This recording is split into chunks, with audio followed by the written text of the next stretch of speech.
This is Katt Williams on screen. If you're unfamiliar, he's a famous comedian. He's taken some pot shots at religious people in the past, talked about atheism and evolution. We're going to talk about that in a minute. But the reason I have him on screen is because he just revealed that he's an ex-Jehovah's Witness. I had no idea about this. Knowing that he's an ex-Jehovah's Witness just blows me away. So let's listen to what he had to say in this recent interview. He did it on the Club Shay Shay YouTube channel, 2.5 million subbies on there. I'm not sure how long he spoke on it, so we're just going to jump in and see if we can get an idea for what's happening. Let's listen. Born in Cincinnati, Ohio, raised in Dayton, Ohio. What was Katt Williams' upbringing like? Your parents were Jehovah's Witness. You were a prodigy. You were brilliant. You talked to me that you got accepted to college at 7 years of age. You could read fluently at 3 years of age. Okay, hard doubt. People are learning their ABCs at 4 or 5. 4 is early. I think he's putting a puff in his own petticoat there, but okay. Having that kind of knowledge, having that kind of prodigy, was it? Is there a question in here, or are you just, like, fluffing this guy?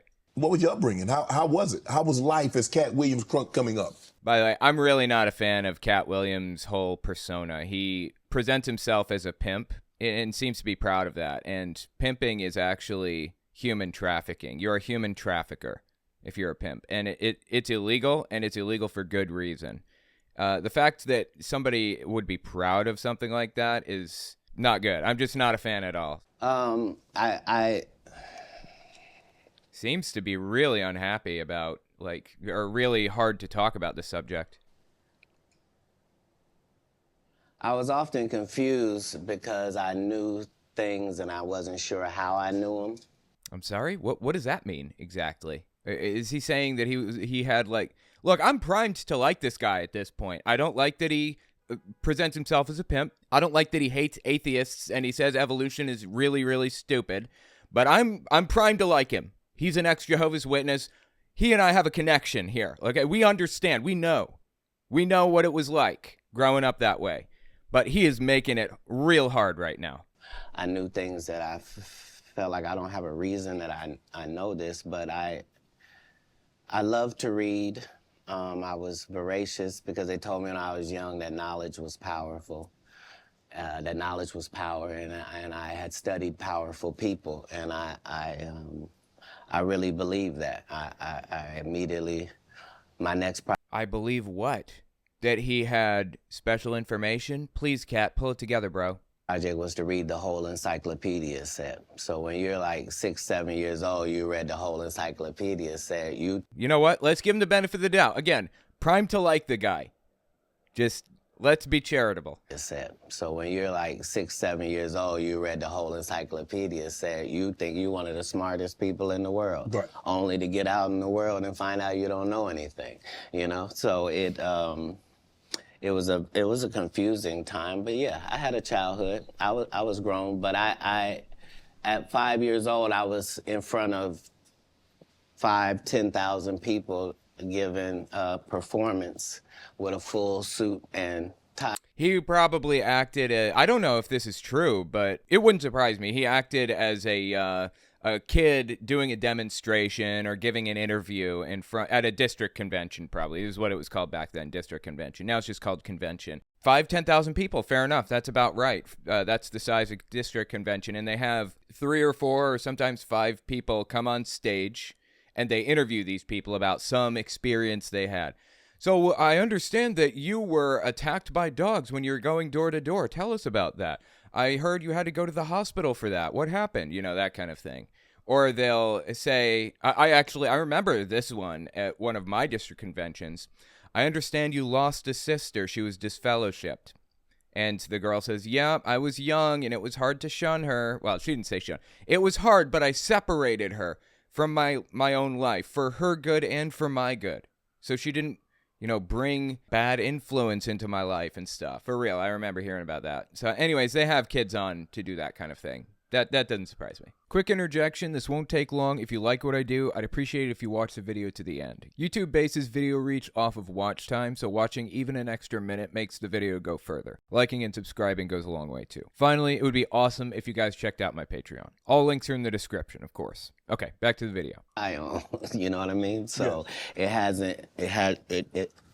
came full circle. For my life, I knew that the applause and the giving of information and laughs and truth to people somehow benefited them and also. Okay, well, it was an interview, and it was a staged interview at that, so maybe don't play it up that much, but whatever. You know, he interpreted it that way when he was little, so okay. Again, primed to like the guy right now. So benefited you and yeah, so when they would ask me what I wanted to be, everything that I would say that I wanted to be was something that didn't exist. And they would never give me credit for it because I needed to say a doctor or a lawyer, but that's not what I wanted to be. So your parents weren't as supportive as you would have hoped because you were wanting to be things when you got older that they... I don't know what he wanted to be. I'm not sure what he's talking about here, but if he said he wanted to be like a comedian or, a performer of some sort, absolutely no shot. They would not accept that. That would not be okay. You're supposed to be a tradesman at best. You shouldn't even be a doctor or a lawyer. That takes too long. The new system will be here within the next 5 minutes. Why would you bother going to college? Learn how to do plumbing or carpentry so that when Armageddon happens, knocks all the buildings down, Garden of Eden 2.0 comes around, you can rebuild houses for people. That's the idea. That's what they program into people. That's what you're supposed to want to do. So being a performer? No. Absolutely not. I disagree. We had a local boy who was completing college courses before he was 10. He ended his life over the pressure of being such a savant in his late teens. I heard something about that. It's extremely uncommon, very, very rare for somebody to do that. But, I guess from time to time it happens. It's like the 0.0001% of humanity. And Katt Williams is claiming to be in that category. I'm just, hard doubt. They had no knowledge of, or it didn't exist at the time. No, it wasn't that. It was. It's literally what he just said. Okay. I'm saying I'm almost 100 years old right now, but if we go outside right now, I can run a 4.340 or sub. I can do a 4.16 if I'm. Oh, there's Jimmy John's across the street. We can order a sub. But oh, you've been on the. Oh, he didn't even get it. Oh my God. Submarine. That what you sub? So yeah, he didn't even get it. Wow, that's painful. It's really painful to watch somebody just not laugh at a joke. I guess the guy on the left isn't supposed to be the comedian, and Katt Williams feels a little defensive about him stepping on his turf or something. So back then, it was even greater. So you got this guy that all the coaches want to play. Man, Katt, don't do that. Hold on, because I'm 5'5" in the 5th grade. I've been this high my whole life. Like, there was a portion of school where I was one of the big dudes. Like, as soon as everybody caught their growth spurt, I was out of there. But I'm saying I was a competitive individual. My father was an athlete. I can see that. Like, no, I've been 145 pounds my whole career. That's why. That's funny. That's what I weigh. Fascinating. He's 5'5". I'm 6 foot basically. I'm 5'11", I guess. Can't add that extra inch, right? You got to be accurate. I'm 5'11". I measured myself on stream one time not too long ago. 4.340 is an NFL level 40-yard sprint. No way in hell is this guy running that speed at his age. I'm unfamiliar with that sprint, but he's already straight up lied. Okay, he's not. This is complete nonsense, all of it. He's not telling the truth. He believes that he is better and stronger and smarter than he actually is. He's putting himself into a category that is unrealistic. Again, I'm primed to like him. We're going to give him the benefit of the doubt. Quick note before we continue, I'm writing a book about my experiences inside the religion of Jehovah's Witnesses. I cover the culture and doctrine. It's understandable even if you know literally nothing about the religion, so I'd appreciate if you gave it a read. To find out more, go to owenmorgan.com/book. All links are in the description, of course. Okay, back to the video. I never bothered when they said, your Katt's on drugs. I knew, how you gonna prove that? I'm, my body is a temple. I've been the same size since I was 10. Like, what do you? Yeah, like I mean, I don't know. Was he not on drugs? I'm not sure. I know he was a pimp for a while. Yeah, like I haven't changed off this pivot foot. This has always been who I was before stand up or anything. But it was an interesting childhood. I appreciate my parents, even though I couldn't live within the religious frameworks of what they had set up. I don't know if you guys know this, but if you can't live within the religious frameworks that your parents set up, quote unquote, your parents are expected to kick you out effectively. It's not a mandate, not required. You won't be disfellowshipped if you don't kick your kid out at 13 years old, as he's describing here. But it's encouraged, heavily encouraged. If they have an aunt they can go to, or a cousin that they can live with or something, it's much more preferable. If the kid doesn't want to live within that framework, you should have nothing to do with them. In fact, if they get disfellowshipped at 13 years old or 10 or even 8 years old, because they don't believe it anymore, because they got into something that they shouldn't have gotten into, or anything. They went to a parent's funeral and the parent was not a Jehovah's Witness. That will get you disfellowshipped. I'm not even joking. 8, 10, 12 years old. You do some of that stuff, you get disfellowship. You're not even allowed to eat dinner with your parents. You're not allowed to eat food in the same room as them. Seriously, the parents can make dinner for the kid, and the kid's supposed to eat it in their room or in the living room, somewhere other than the room that the parents are eating. That is specifically mandated. 10 years old, you're supposed to limit conversation with the kid at 10 or 12 or 13. Only specific things are allowed to be discussed. That is straight from Jehovah's Witnesses literature. If you doubt me, take a look at the book that I wrote about this. I talk about shunning, including the shunning of children, and the biblical nature. Like, is shunning biblical? I talk about it. The answer is no, by the way. I talk about it in my book, owenmorgan.com/book, if you want to see if it's out yet or not.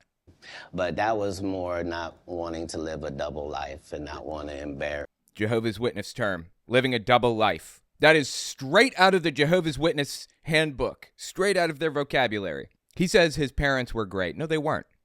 No, they weren't. You grew up to be in a world where you were forced to interact with drugs and pimps and prostitutes because you were kicked out, presumably. I think we're going to get to that point. He's kicked out at 13 years old, and your parents put you in that position. They're not good parents, okay? They were good parents in the eyes of Jehovah's Witnesses. You were the up in that scenario in Jehovah's Witnesses' eyes. When you're 13 and kicked out of your home, you're the up. They weren't good parents. They just weren't. They were parents. But that was more not wanting to live a double life and not want to embarrass my family. You know what I mean? Because I read where a form of punishment for you is that they would take books because you mentioned you were such a voracious reader. And a form of punishment was when they would take the books for them because you could read fluently. You told me how at like 3 or 4 years old you could read, not just He could not read at 3 or 4. A little child's book, but you could read. Well, I'm saying when we go to Haiti to do missionary work, understand that my mother and my father, nobody that's there with us speaks French. He did missionary work, dude. Oh my God. That's crazy. If that's real. There's this thing with Jehovah's Witnesses called Gilead. It's a school or whatever, and it's, I don't know, like a 3-month course or something. Free, of course. Everything Jehovah's Witnesses offer is free, but you have to like be the holiest of holy Jehovah's Witnesses, and you have to go through this whole big long course. And after you're done, they teach you how to do, the door preaching and understand the doctrine top and bottom, learn the best ways to drag people into the religion and everything, and they'll send you sometimes to a foreign land. Only 8,000 people in Jehovah's Witness history have ever gone through the Gilead school. Only 8,000 ever. Some of those 8,000 have been sent to foreign countries. Some, or I don't know exactly what the proportion is. I imagine most, probably stay in their home congregations or within the United States. as special pioneers is what they're called. So missionaries go overseas to seed congregations or make sure everything is on the up and up, and build, facilities and administrate and knock on doors and build, that kind of thing. If his parents were missionaries, that's like an entirely new level of holy. That's not the son of an elder level. That's like the son of one of the leaders of the organization, practically. They don't have a leadership role within the organization, but that's the level of holy that they are. For the record, missionaries, Jehovah's Witness missionaries and special pioneers are paid about $4 an hour when it all averages out. They're paid a stipend of $600 a month, and they're expected to do about 33 hours of door knocking per week. So $150 a week for 33 hours of work. Understand that my mother and my father, nobody that's there with us speaks French. It speaks Creole and reads French. So I'm in charge of everything, from the housing to the cars to the gardener. So he's saying that at, I guess 10 maybe, he was in charge of translating and writing and all of that stuff because he could speak 2 languages and write 2 languages. Okay. Dude's a child prodigy, apparently. I'm saying, so I'm not just reading, I'm reading in multiple languages. How old are you? I'm sorry. I know people trying to convince me this is realistic. It's just not. Certain steps along the way, sure. Individually, some of these things could be possible. Kid speaks 2 languages, 100%. Totally doable. 4 years old, absolutely. 3 languages even, yes. Kid speaks and writes in 3 languages fluently at a 10th grade level at 3 or 4. I don't know. Reads multiple languages at a college level at 3? No, absolutely not. This is just not realistic. It's just not. I don't believe a word out of his mouth. I'm in charge of everything, from the housing to the cars to the gardener. I'm saying, so I'm not just reading, I'm reading in multiple languages. How old are you? I'm probably reading 3,000 books a year from the 3,000 books a year. 3,000 books a year. How many? That's 8 books a day. He's reading 8 books a day. Okay. I guess if they're like children's books, I could see that. I don't believe it. I'm sorry. I don't believe it. It's too much. Languages. How old are you? I'm probably reading 3,000 books a year from the time that I'm 8 years old to the time that I'm 12. Look, that's not completely unrealistic. I can accept that 8 to 12-year-olds can have a grasp on reading and the English language well enough to be at a college level. That's not as rare, still extremely uncommon, but plausible. Who the hell reads 3,000 books a year? My brother reads so many books, it's ridiculous. He burns through those bad boys like nothing, and he doesn't even read 3,000 a year. Oh my God. No fiction books at all. I'm only reading nonfiction. Nonfiction. So he's only reading technical manuals. Well, to be fair, when I was about 10 to 12, I was reading big, thick books like this big of how to program in C, C++, Java, PHP, primarily those.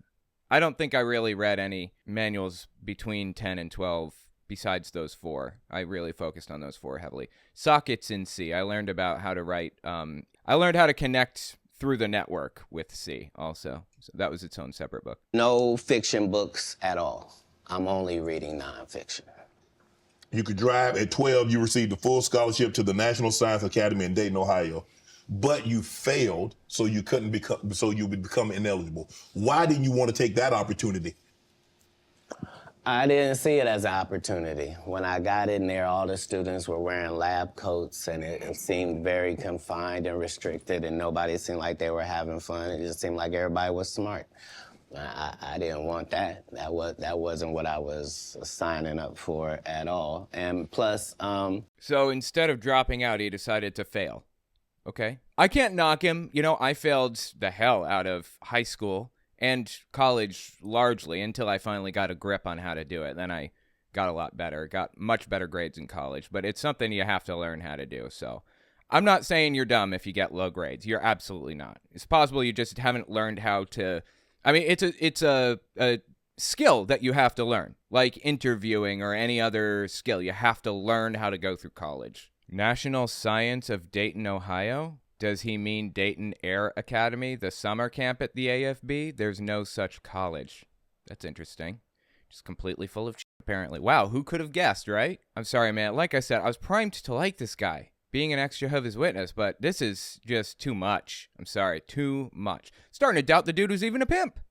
I thought that Jesus was my big homie. So you know how you get a story about a dude joined the gang and you get a big homie, right? Like at this Okay, big homie is basically the mentor within a gang, if you're unfamiliar, and he guides you through the process of joining the gang and tells you what you have to do. Usually you have to commit some kind of crime. Doesn't necessarily have to be murder. Sometimes it is, but usually it's at the very least burglary or theft of some sort, embezzlement or whatever, so that your hands are dirty also.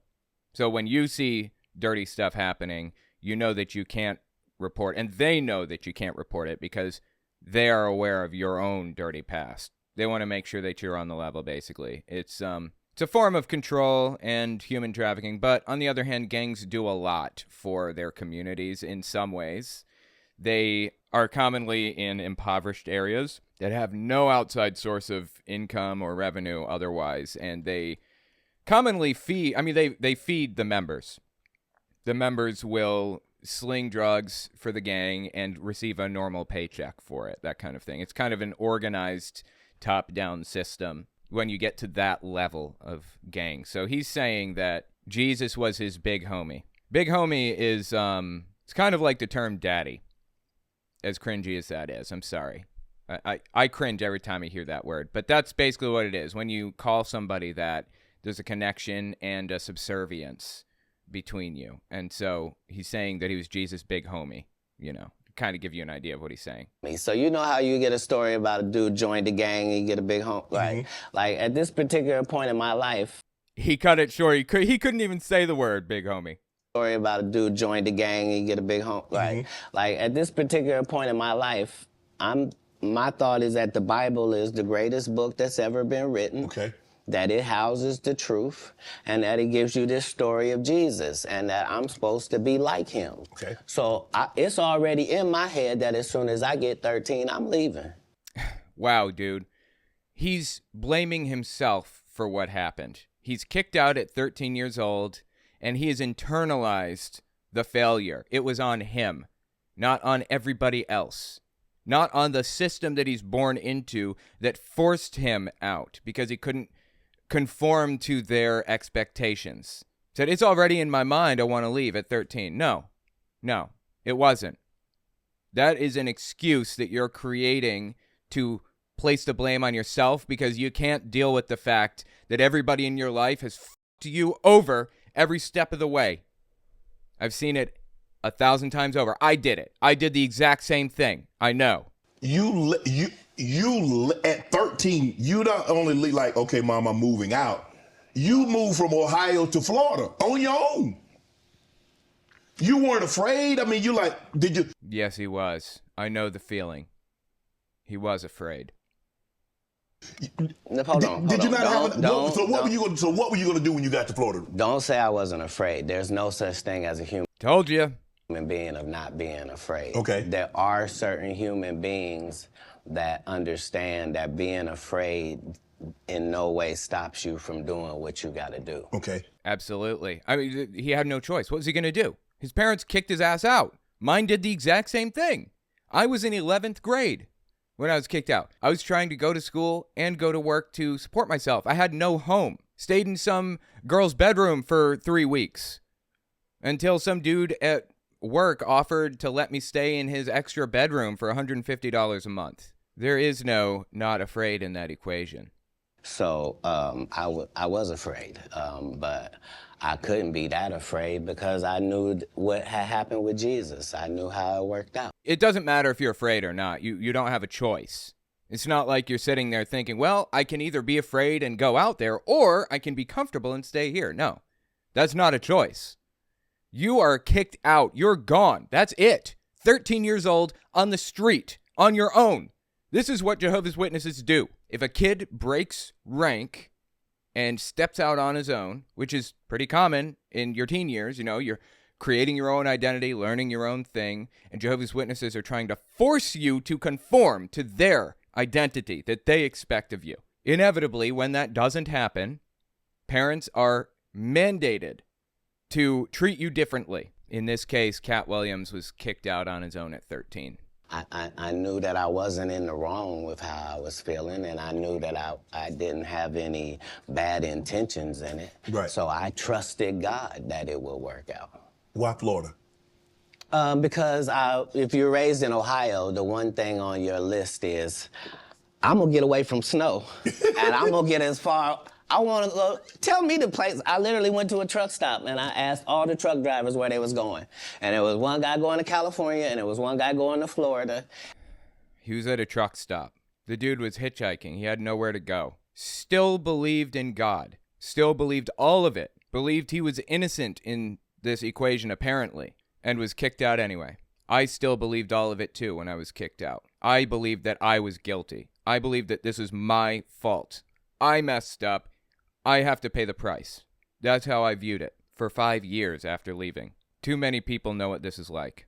And they told me how long it was going to take. And so that's why I ended up in Miami. Because... How'd you get there? You caught a bus? No, I just told you. I was at the truck stop. So you hitchhiked? I got... Up to this point, I had hard doubt about everything this guy said. Claimed he was reading high school or college level encyclopedias at 3 or 4 years old. Claimed that he was reading 3,000 books per year and stuff. Hard doubt. What he's describing here, I experienced personally. It almost sounds unrealistically bad. Who would let a 13-year-old go out and move to another state on their own? Jehovah's Witnesses would. I went through this and I saw others go through it too. And I didn't hitchhike. I got in the back of the dude's 18-wheeler, me and my Rottweiler puppy and my suitcase. Yeah, because I probably had $2,500 on me.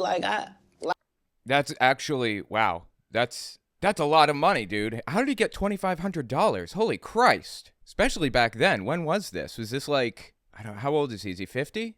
He's 52. Wow, that was a good guess. So 52 years old. So we're talking 40 years ago, basically, right? 1983 and 1980.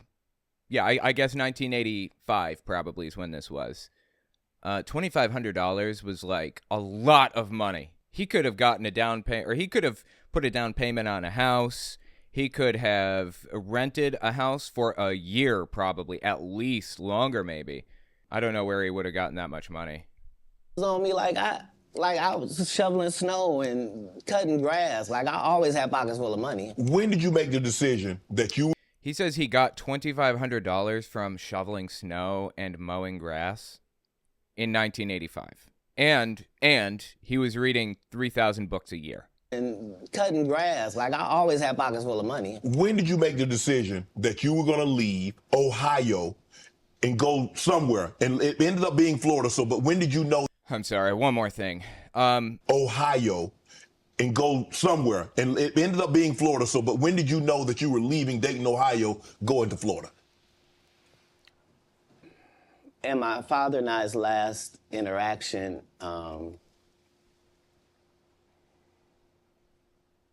he still loves his parents deeply. Somebody could have not made it. And we both understood that was all bad. What was the disagreement about? If you say that my family is very religious, just say I'm not. So anything that I'm going to do is going to fall out of the guidelines. Right.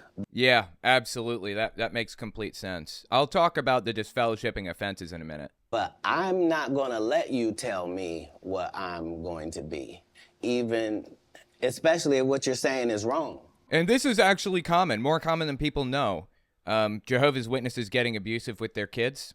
I went through the same thing. Same exact thing for stepping out of the guidelines, among other things. A lot of the time, abusive people join the religion or are coerced to join the religion by their, religious spouse. as a method of straightening the abuser up, trying to get them to walk the straight and narrow, if you will. And it doesn't work, of course. They just get a new pretext to beat the shit out of the people in their lives. Katt Williams said he almost didn't make it. It is against the rules to take part in violence, including boxing. That's also a disfellowshipping offense. But for some reason, abusers never get disfellowshipped. These are the things that can get you disfellowshipped within Jehovah's Witnesses religion. It's a lot longer than this. I'm just hitting a couple of the big points. Here are a couple of things on the list. Abortion, banned under any circumstances. That means if you're dying from it, it's irrelevant. If the baby has no brain and it's just water in the head, which happens, hydroencephaly, I think is what it's called, abortion's unacceptable, no matter what. Anal or oral, I'm just, that's in the list. I have to include it here. That's against the rules. And basically anything other than missionary, of course. Apostasy, which means being critical of the religion to any degree. Even if you've never been involved in the religion, if you're critical of it, you're an apostate and mentally diseased. Encouraging the celebration of birthdays or other prohibited celebrations, Christmas and whatever else. Receiving a blood transfusion, boxing, that one's covered under violence, which is forbidden. Brazen conduct or loose conduct, that includes associating with a disfellowship person, criticizing a disfellowship decision, child sexual abuse, at least it's on the list, dating while not legally or scripturally free to remarry, which means if your spouse has not cheated on you and you have not divorced the spouse in court, you're not scripturally free to remarry, even if you've separated from them 10 years ago because they were beating you. That's not a reason to get scripturally remarried.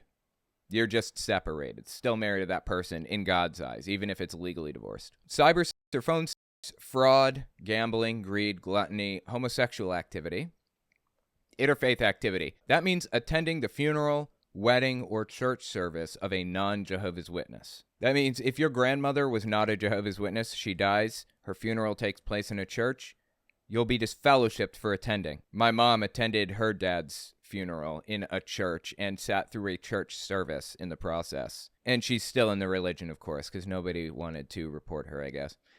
Political activities, subversive anti-government activity, saying the Pledge of Allegiance, opposing the government in any way at all, protesting for Palestinians, protesting in favor of Israelis, whatever. All against the rules. Voting in political elections, having a political opinion to any degree is forbidden. You will have Jehovah's Witnesses' opinion or joining the military no matter what, even if it's mandatory in the country. And that has been the source of actual death and horrific treatment, because there are some countries out there where conscription is mandatory. In one case, in Mexico, Jehovah's Witnesses were allowed to basically bribe city officials to give them the card saying that they served in the military. In Malawi, on the other hand, they were not, and they suffered jail time, beatings, even worse for the women, if you catch what I'm saying here. I mean, there's a horrific, disgusting double standard, not applied evenly in the past. Anyway, that's neither here nor there. I talk about all of that in my book if you want to read about it. Spiritism is on the list. Includes going to a tarot card reader, a Reiki healer, or other forms of false worship. It also includes playing Dungeons and Dragons or certain types of psychology, like dream interpretation. That is forbidden, and you will be disfellowshipped for it. That's reserved for prophets of God. Even in a psychological context, like Freud said that if you, your teeth fall out in a dream, then it's because you want to have sex with your mother or whatever. I don't know. That is against the rules to study the interpretation of dreams. It's probably fraught. I don't think there's much to the interpretation of dreams anyways, but either way, it's against the rules. Violence is against the rules. It'll get you disfellowshipped, unless, of course, you're abusive to your family. Then they just try to rehabilitate you and just never disfellowship you. Dungeons and Dragons, Harry Potter, it depends. Dungeons and Dragons, Harry Potter, and Pokemon are on a congregation-to-congregation basis. You can be disfellowshipped for those things if the elders are serious enough about it, but they weren't serious about that in my congregation. Dungeons and Dragons and Harry Potter were not allowed in my congregation, but Pokemon was. It's just not applied evenly. Anyway, those are just a few examples on the list of things that can get you disfellowshipped, even if you're 12, even if you're 13 like Katt Williams was, even if you're 8, you're kicked out on the street and have to go from truck stop to truck stop to make your way somewhere else. Were you allowed any music at all? Some parents are really, really strict about their kids' music and will only let them listen to like Kingdom Melodies, Jehovah's Witnesses hymns. But my parents, they just didn't know how or care enough to regulate my music. So yeah, I listened to whatever I wanted. Metallica, Pantera, I don't know, System of a Down, and a bunch of others. Tool, favorite band of all time. Anyway, that should give you a little bit of context. My dad never got disfellowshipped, even though we called into the meeting on the phone lines one time. The congregation had not worked out the sound system with that yet, and my dad didn't mute the phone, and the whole congregation listened as my dad attacked me. It fed back through to the sound system. I found out years later, and nobody did shit. Nobody did anything. He didn't get disfellowshipped for that. They listened to it happen, and nobody did anything. Should tell you something about Jehovah's Witnesses. You get disfellowshipped for boxing, but you're beating the shit out of your kid. Nobody does anything. I can't condone wrong. And if I find out that something is wrong and I tell you it's wrong and you don't back me, that's what it is. Even as a young child, you were willing to tell your parents that some of the things that you're saying doesn't coincide with what I've been reading in the Bible. No.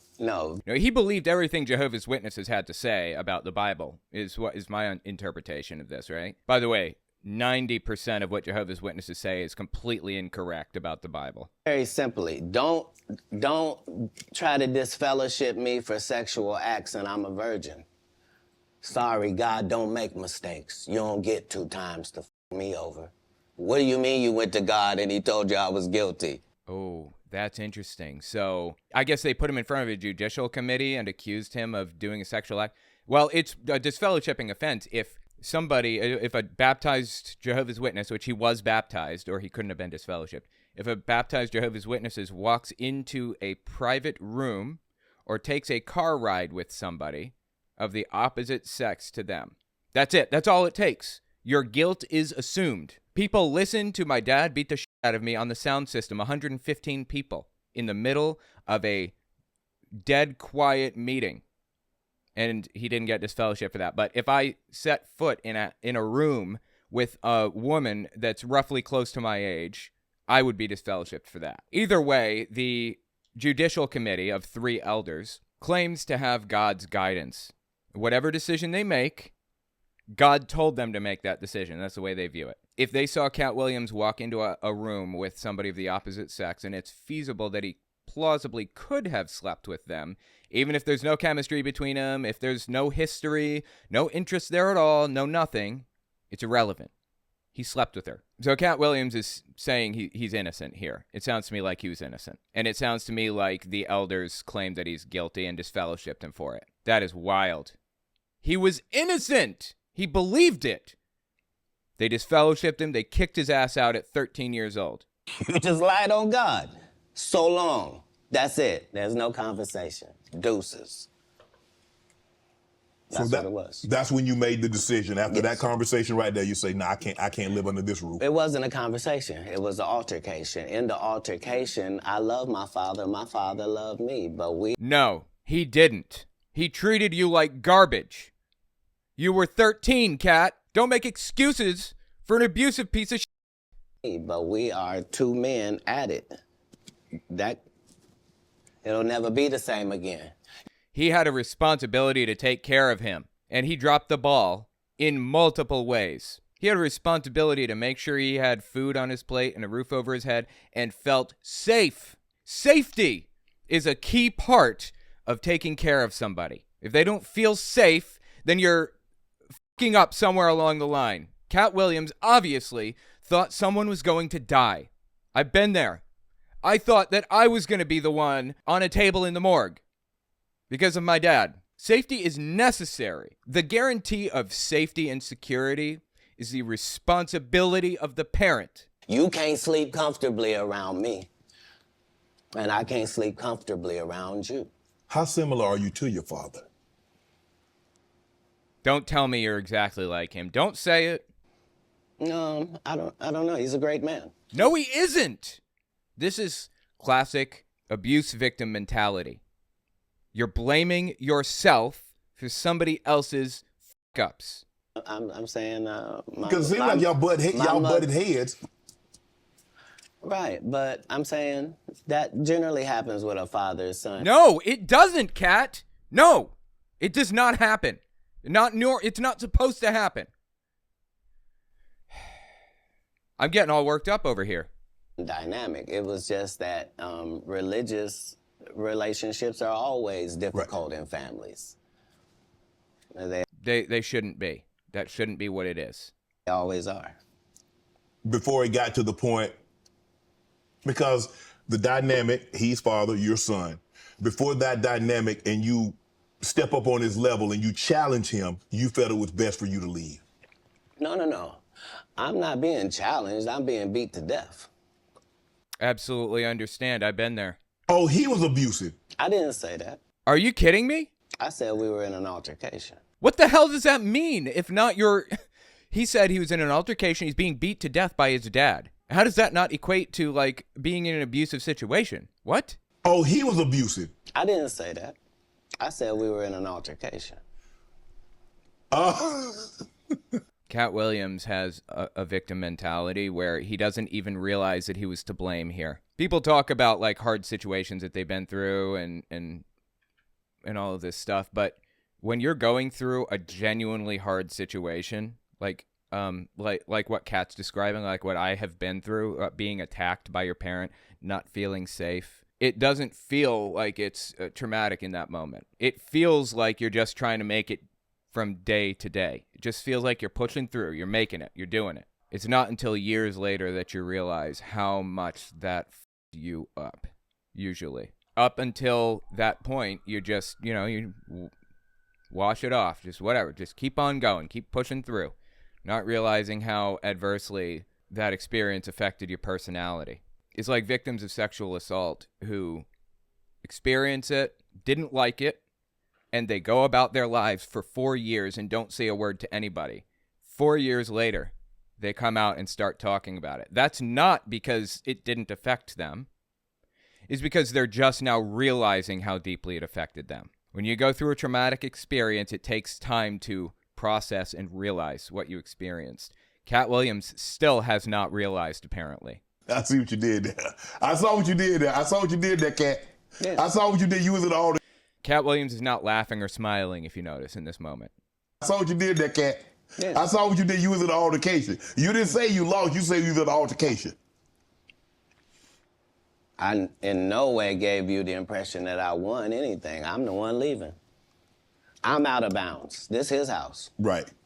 No, Katt, it's your house, too. A parent has a responsibility and even a legal obligation to make sure that you are safe and you have a roof over your head. And if that parent doesn't live up to that obligation, they can be put in jail for neglect or abuse or any number of other things, and should be. Yeah. So as long as I'm going to be under his roof, there are certain things that I'm going to have to do. Right. And the only way that's going to change is either this or that.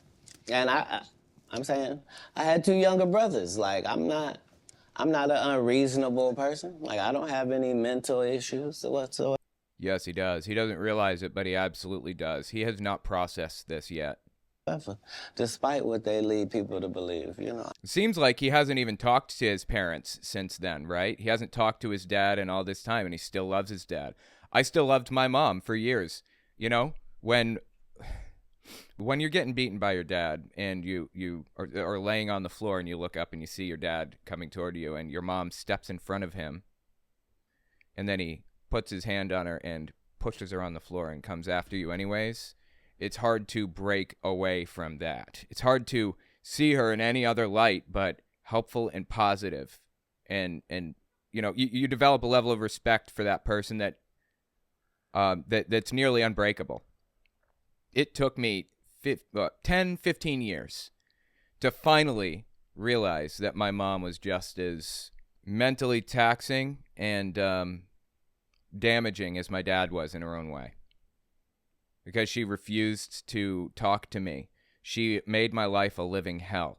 She wanted to hang out with my daughter. I allowed her to because grandchild and grandparent. And she took advantage of that and lied to me and claimed she wouldn't talk about Jehovah's Witnesses with her, and she did anyways. She abused the relationship between myself and her constantly because she didn't value the relationship between me and her. She was mandated not to. I make pretty good decisions. Were you not? So how was their relationship with your father? Were you not afraid to leave them? Well, You're 13. You need to think about you because nobody else is. Once you get out of that environment, maybe you can do something to help your younger siblings. But Katt had no responsibility. There's no expectation on this dude to worry about anybody but himself at 13 years old. Well, I asked because it went all the way to the actual department, so it was actually going to be something.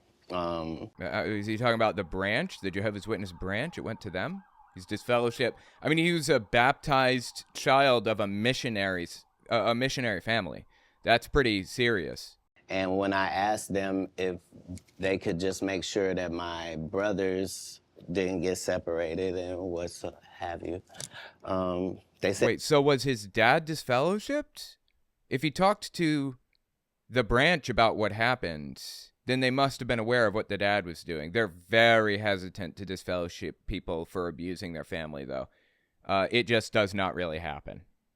Obviously. I mean, I'm a prime example of that. They said they couldn't make those type of guarantees, that they weren't really sure what would happen if this went down. And so... Is it the police or the Jehovah's Witness branch? He said department. I'm not sure. Part of leaving was the hope that it would be okay for them, because none of them experienced what I experienced. I'm saying I'm the oldest. It's a lot riding on me. He has no choice. It was not his responsibility to worry about them.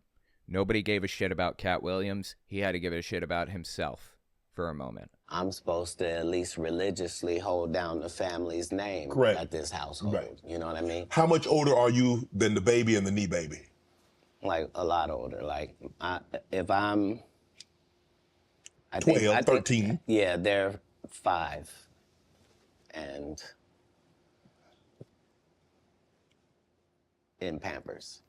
Wow. You go to Florida. You tell the story. I've heard you were homeless.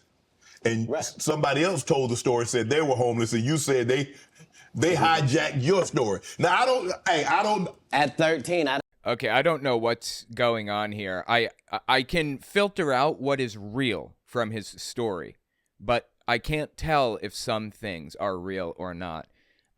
He didn't read 3,000 books a year. He didn't. He was kicked out of his home at 13. I totally believe that. He was abused. I totally believe that. But just based on what I experienced myself, the way that he described it, knowing that there's fear involved in this. He didn't say, I was fearless. I just marched on in and did this and that. He didn't say any of that. He expressed the exact same feelings that I had when I was going through that exact situation. I can filter out some real things, but I do know that he's lying about some of it. So when somebody says someone accused him of stealing their story and he says that they stole his story, I think I'm leaning on he stole theirs. Listen, you said they hijacked your story. Now, I don't... At 13, I shouldn't have to tell you I'm homeless. I'm in Miami, Florida. I believe that. No family members in Florida. I couldn't buy a house if I wanted to. Well, he had $2,500. Could put a down payment on something. Although he couldn't have a job at 13. You can't work until you're 14, I believe. I got a job and a license literally the day that I was capable of doing so. I got one because I knew that I didn't have long in that house. I couldn't get an apartment if I wanted to. I don't have a credit history. Like, this is not a stretch for me to say that I'm homeless. I'm living in a park in Coconut Grove. The park still exists to this day. For 8 hours a day, I would get up and go to the library and study for 8 hours a day to increase my education. And then I would leave out of there and go to the marina and steal car radios and make $2,000 almost daily. I don't know. No, I'm sorry. I don't believe this one either. You stole car radios, huh? And you brought them back to where? And you sold them to who? I don't buy. And you did what with the money? You were homeless and you're making $2,000 almost daily. Let's be generous and say it was twice a week. You're making $4,000 a week from selling car stereos, okay? And you weren't caught by the police, and you didn't have a home to live in. I'm sorry. Parts of this story, I believe, and parts are just completely made up, obviously. Like, I had a routine. So you really could have played that Santa old thieving Santa Claus. You could have played him. No, the Santa Claus wasn't a thief. The Santa Claus, you can't tell me. I read the script. Ricky Smiley told you he didn't read the script. The Santa Claus was a crackhead. He just had that outfit on. That's what I couldn't have played. Okay. Like I couldn't have played a black guy that got in the bathroom. Right. I don't understand the reference. I'm not sure what he's talking about here. So at any point in time, did you like, man, I made a mistake, man. I should have stayed my butt in Ohio, man, because this ain't what I signed up for. He probably didn't have a choice, first of all. It isn't that he felt he made a bad decision. That was gone. There wasn't an opportunity anymore. That was it. I can't make the decision to go live with my mom. I couldn't have made that decision between the ages of 17 and now. I just couldn't. It doesn't matter how much I wanted to. That part of your life, that decision is not part of the equation. Never was. I didn't experience anything once I left home that I hadn't signed up for. He hadn't signed up for. This is so sad, man. If anything, it saved my life. Me being homeless for that small period of time allowed me to see all of the people that were in that situation and to see that these were lawyers and doctors and teachers, and that these people were white and black and Asian and Indian. And the only thing that all of these homeless people had in common was they made a bad decision and aligned themselves with drugs. And I interviewed them all. What drug? And guess what, Shannon? What? Nobody had a great story. Nobody had a great story of what meth had done for them, what crack had done for them. Sure. Yeah, fair enough. Absolutely. I got into drugs when I left Jehovah's Witnesses. Extremely common. When you go off the rails, you go off the rails hard usually. And that's, that's part of the plan. I mean, that's what Jehovah's Witnesses as an organization hope will happen. They pull the rug out from under you, you fall flat on your face. That's the deal. That's what they're shooting for. So you serve as an example to everybody around you of what happens when you leave the organization. Some people, when they leave, like Katt Williams, in my opinion, probably didn't get into drugs, I'm guessing. Again, it's his story. I have no clue if he did or not. But some people just walk out of that environment and hold true to the values that they held when they were in it, for better or worse. He sounds like he still believed it when he left because he was innocent. So maybe he didn't get into drugs. But he was stealing, and that's against the rules. So cocaine had done for them, what heroin had done for them, what speed had done for them. Nobody had them stories. Everybody's story was, I had my life together, and then I decided to do this dumb thing. I did the same thing, man. I did this dumb thing and ruined my life with drugs. Absolutely. And I lost my wife, I lost my house, I lost my cars, I lost my reputation, and I'm now out here. Okay, wow, that came out of nowhere, dude. Okay, I'm gonna have to censor the hell out of that. Okay, go on. In the woods. That's an oddly specific thing to say. All right. What? Talk about scared straight. You ain't got to worry about me. If it ain't weed or nicotine, you won't see me touching it. I don't want no parts. I done seen what these things can do to people. Anything that take over your free will is the devil itself. I agree. Have you ever thought about what your life would have been had you stayed in Dayton, Ohio? He didn't have a choice. There is no if I stayed. There is no equation where that works out. He views it exactly the way that I did. He would have been dead if he stayed. When I was 17 years old, was the last time I got into an altercation with my dad, and I fought back for the first time in my life. CPS had been in and out of my life the entire time. They show up. He convinced me to lie for him. Everybody around me convinced me to lie for him. They didn't want to see him in jail, so I lied. I said, no, nothing happened. We're fine. And I had scars and bruises and stuff all over me. When I was 17, she finally came to the door and said to my mom, if you don't leave and stay gone with him, we're putting him in foster care. 17 years old. Great, thanks. I could have used that 4 years ago, or 5 or 6, but okay. And the point is that that's just not part of the equation. No. That's like asking somebody that's in the NBA for 14 years, like, what would have happened if you didn't come to the NBA? Yeah, absolutely. It's just not something that you can comprehend. Oh, I shudder to think. I thought it was what I was made for. I thought it was what I was built for. Anybody that knows me will tell you that when they first met Katt Williams, when I was Cat in the Hat, and they tell these stories about how he changed his name. Look. Cat in the Hat. I don't understand the reference. It must have been like his early character in comedy? I don't know. The truth of the matter is Disney sued me. Yeah, I was Cat in the Hat. They sent me a cease. I didn't know that Disney owned Dr. Seuss stuff. Okay. They sued him. Wow. A cease and desist letter, and I'm not even making... Okay, if he received a cease and desist, they didn't sue him. That's just a warning. If you continue this, we're going to sue you.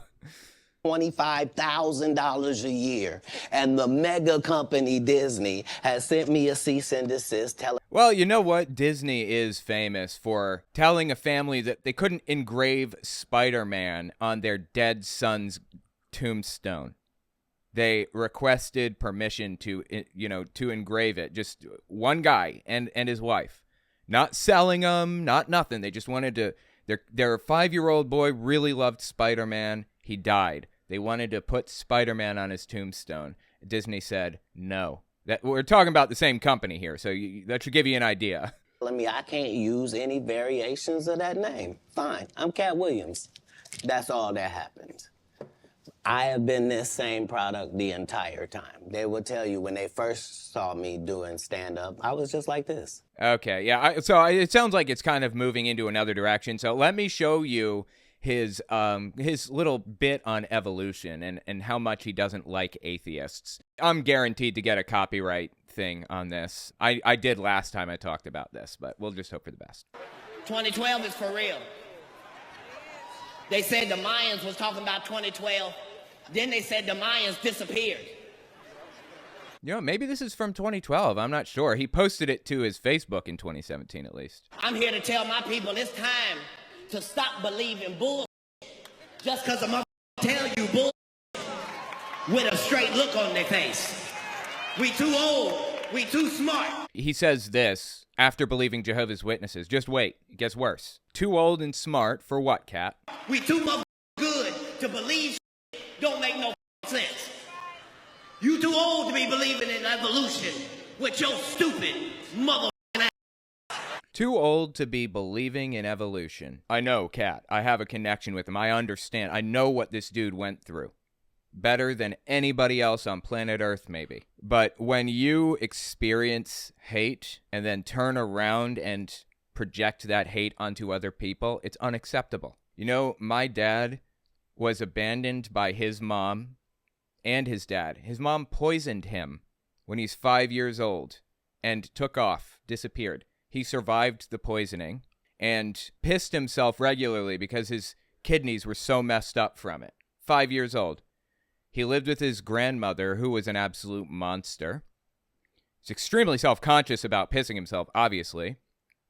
She made him wear curtains pinned around him because he kept pissing himself. He had to wear them all over the place while he worked this farm, fed the cows and the chickens and the pigs and everything, and beat the living shit out of him with a switch on a daily basis. He experienced that pain and turned it around on somebody else. I feel for you, Katt. I feel for you. I know what this feels like. But flipping it around on somebody else turns you into the monster. You're just as bad as everybody else that treated you like when you left Jehovah's Witnesses, because he's doing the same thing.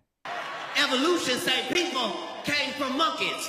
And the question is, why is there still monkeys, you dumb mother you?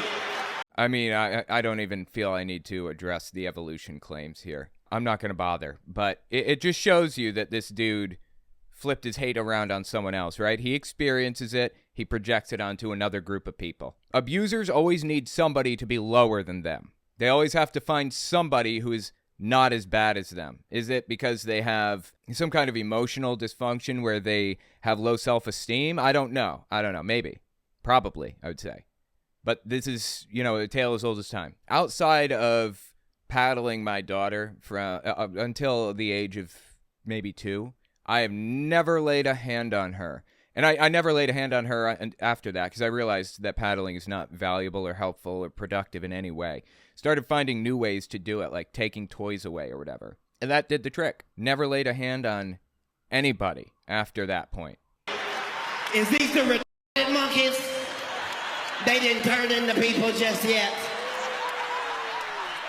Get your stupid ass the f*** out of here. Finna be 2012. And you better believe something. So I guess it was 2011 probably, because I remember the Mayan calendar ended in 2012. They didn't predict some catastrophic thing. They just, stopped counting at 2012, I guess. Everybody thought that it was going to be like the apocalypse because the Mayans were correct about a whole bunch of stuff. Nothing happened, of course. It was like December 24th or something. I don't remember. Won't nobody give a f*** what you believe. You better believe something. If there's any atheists in the house, let me say you stupid mother.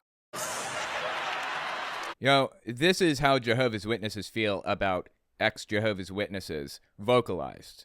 They can't swear like this, and they're discouraged from even talking about them at all. But this is how they feel. I know because I was on the other end, and I've been on this side of it. I've been hated and hating before, by mandate. I don't care what God you believe in. You gotta be a special kind of to be too stupid to make up a God if there wasn't one. Poor thing, who do you even pray to? We don't pray. Nobody. Okay, I don't understand why this is funny. I'm just not getting it. Again, he's projecting hate. He experienced it himself, and now he's turning it around on other people. Anyway, that was the end of the clip. So that's Katt Williams. That is Katt Williams. I understand better than nearly anybody what he experienced. The way that he described it, the way he laid it out, the way that he blamed himself, the way that he said that he still felt fear just like everybody else. I believe that he really did experience that stuff. If he didn't, he is damn good at copying somebody who did experience it. I think he experienced a lot of this stuff. I know that he didn't experience some of it. I know that he's just making things up for half of this. But I would hope that Katt Williams would process what he's gone through, recognize how damaging his dad was and the religion overall has been on his psyche, on his life, and stop projecting that hate onto other people. Let me know what you think about it in the comments. This is just sad, man. Just straight up sad.